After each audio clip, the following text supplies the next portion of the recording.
Salut, bonjour à tous et bienvenue à notre lecture de dévotionnel La Rhapsodie de réalité, jeudi le 29 septembre de 2022.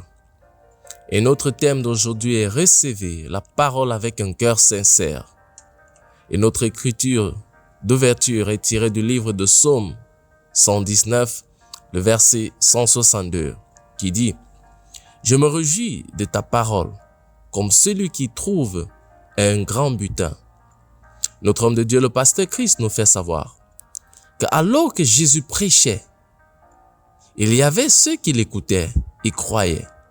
Et il y avait ceux qui étaient critiques et n'écoutaient que pour lui trouver un défaut.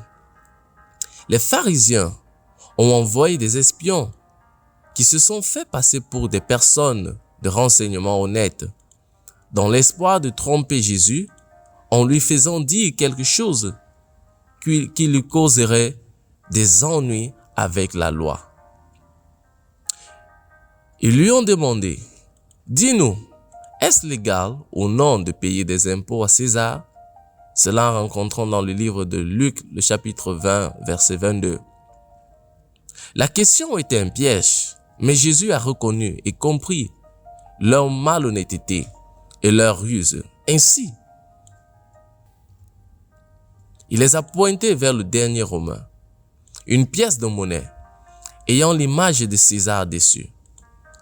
Et il a dit, donnez à César ce qui est à lui et donnez à Dieu ce qui est à Dieu.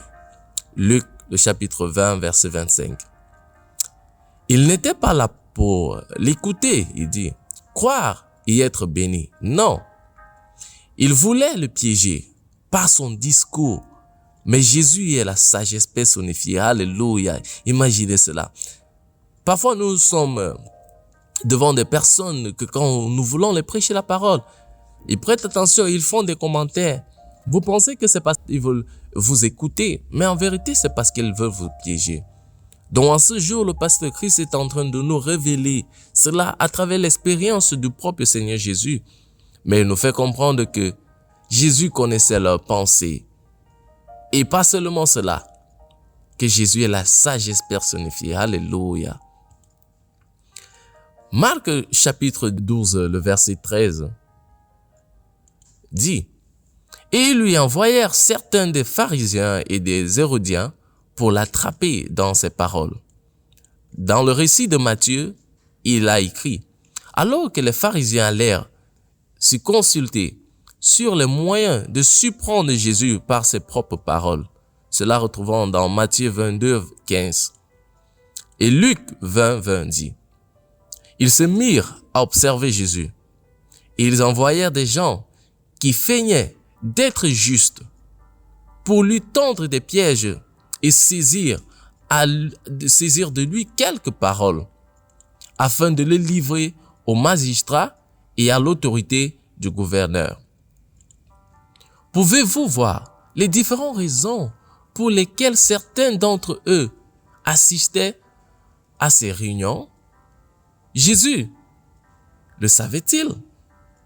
Bien sûr que oui, Jésus le savait. Mais il ne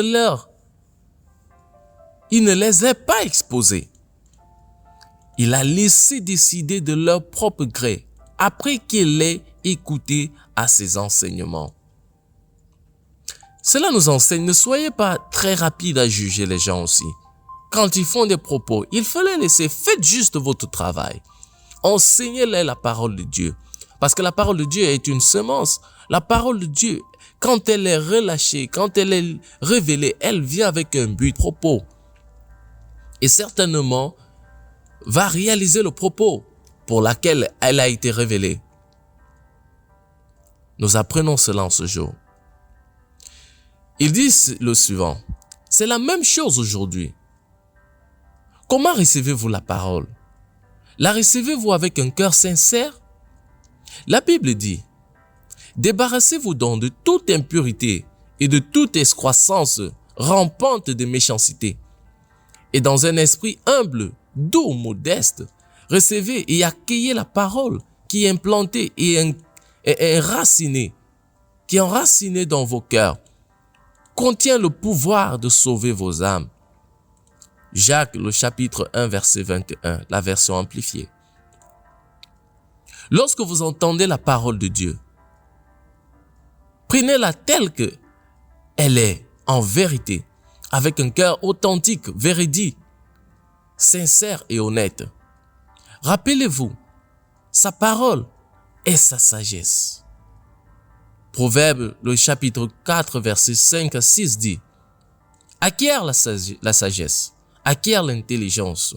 N'oublie pas les paroles de ma bouche et ne t'en détourne pas. Ne l'abandonne pas et elle te gardera.